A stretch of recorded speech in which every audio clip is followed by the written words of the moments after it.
Thanks for joining us for another episode of Final Village Garage. We're going to call this episode Being Cool in a Chevy Equinox. And I guess the thing is, can you really be cool in an Equinox? Let's find out.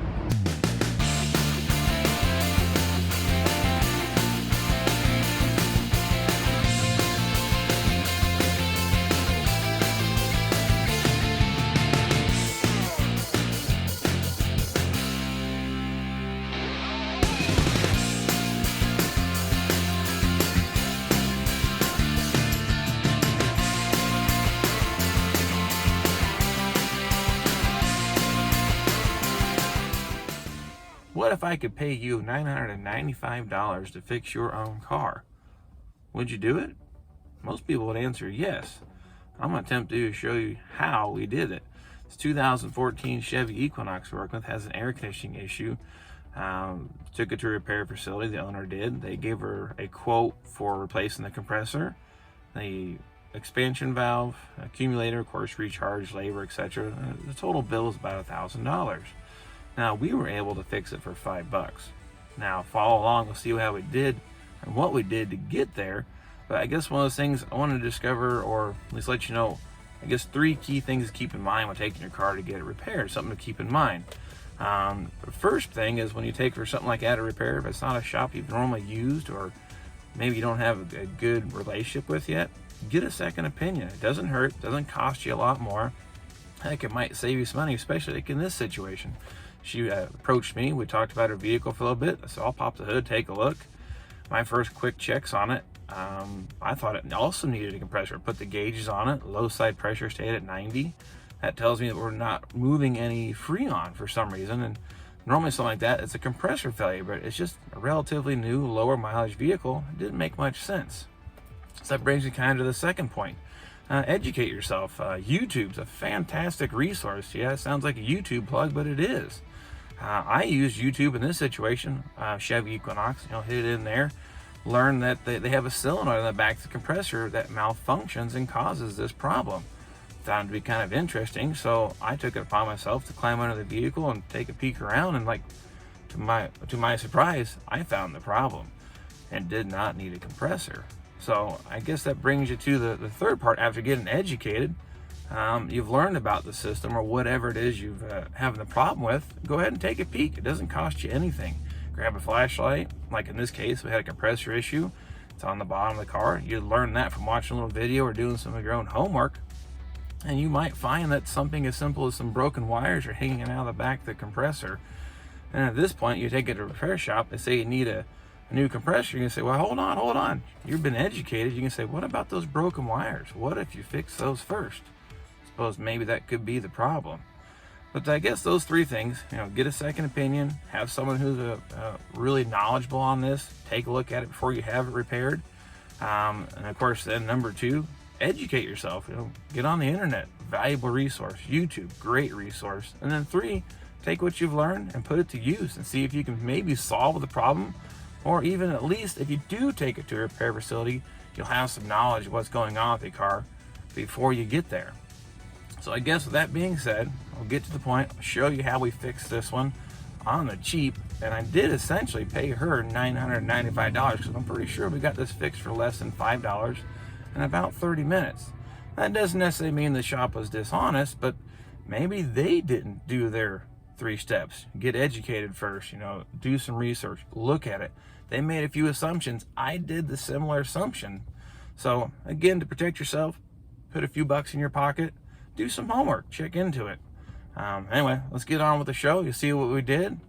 If anything, hopefully it inspires you to get out there and do some of this yourself. And of course, if you like what you see, or maybe you've got some other things on your vehicle, I've got a handful of things posted on my channel. I'm going to keep adding more. Check out my channel. And if you do like it, or if anything, if you could just help out my crew and subscribe, we appreciate it. Hit the old like button, and then we'll keep these things going, and just follow along. We'll see how we get this thing fixed up. Thanks for watching. Hey, we can't forget the most essential tool of the job. Gotta have it. Well, nothing out of the ordinary here. We've got the 2014 Chevy Equinox. I guess we're trying to stay cool inside here. We're not, because the air conditioning is not operational. She was given a quote here for replacing the faulty AC compressor. That was the diagnosis at a repair facility. She gave me a quote, looked at it, and said, it might be about right. Thought I'd take a quick look at it, confirm the diagnosis, and we're going to go from there.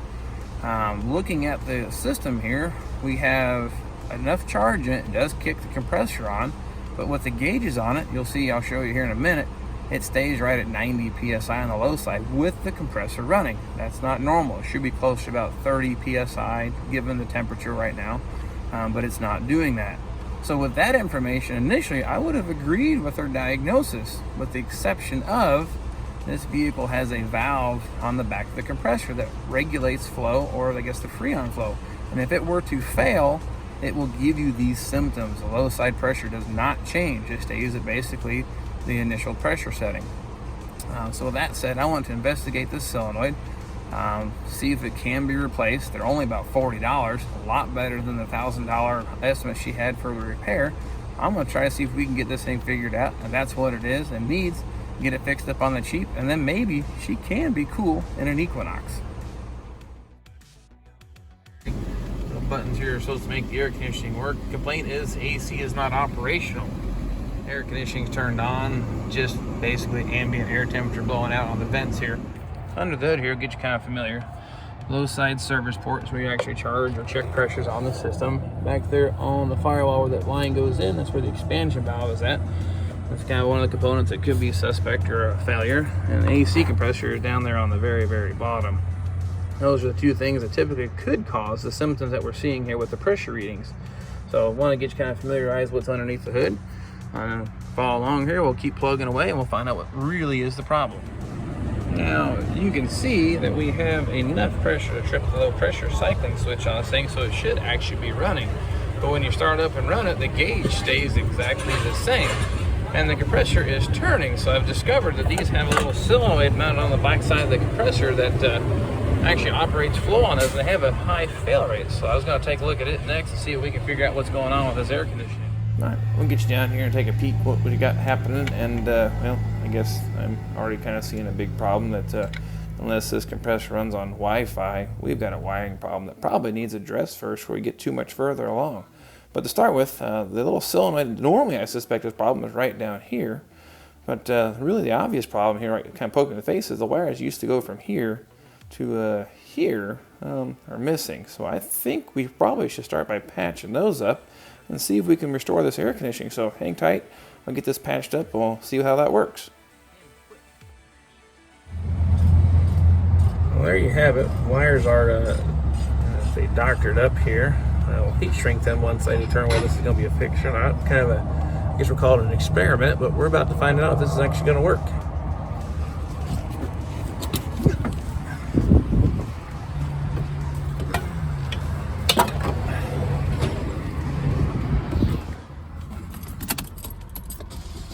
And AC is on. Gotta turn that down so I don't get myself in trouble. Let's see what the gauge reads. Ah, look at that. Ah, we have potential to make cold air again. Nice.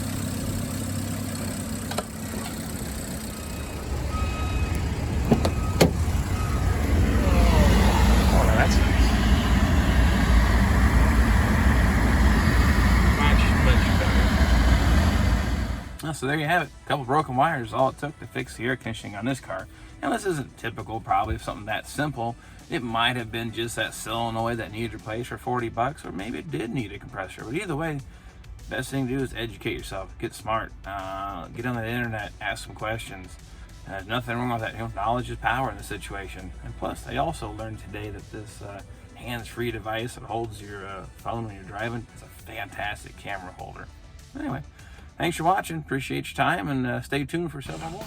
One more thing, I actually asked the question, is it possible to be cool in Equinox? Now I guess that's still kind of a matter of opinion, but in this case, yes, you can be cool in Equinox because the air conditioning is working great. I am staying cool in here, so I guess that makes it cool.